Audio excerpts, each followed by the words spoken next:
এদিকটা যাইতে পারো, এদিকটা আসো। বাতাস অনেক ভালো লাগতেছে, সবাই মিলে আমোদ ফুর্তি করে যাইতেছি। হ্যাঁ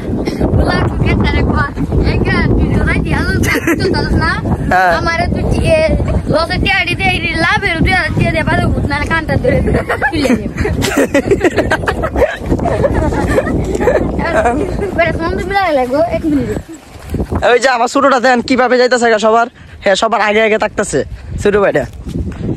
আইল এগুলা ভাঙ্গা ধাম করে পড়ে যাওয়ার চান্স থাকে বেশি। এই যে অবশেষে আমাদের ধান খেতে এসে পড়ছি। তো এখানে কিন্তু বস্তা ছিল অনেকগুলো, আমরা অনেকগুলো নিছি। দেন এখানে আর 2টা আছে।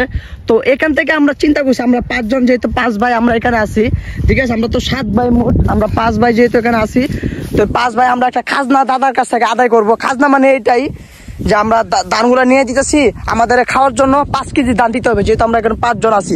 ইসমাইল এদিকে আসো তুমি।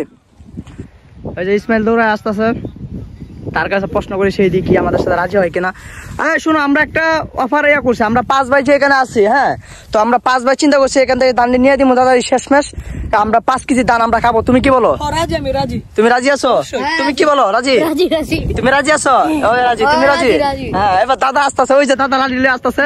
দাদা কি আমাদের পাশে বাড়ি দিবে না ধান দিবে আজকে এটা দিব?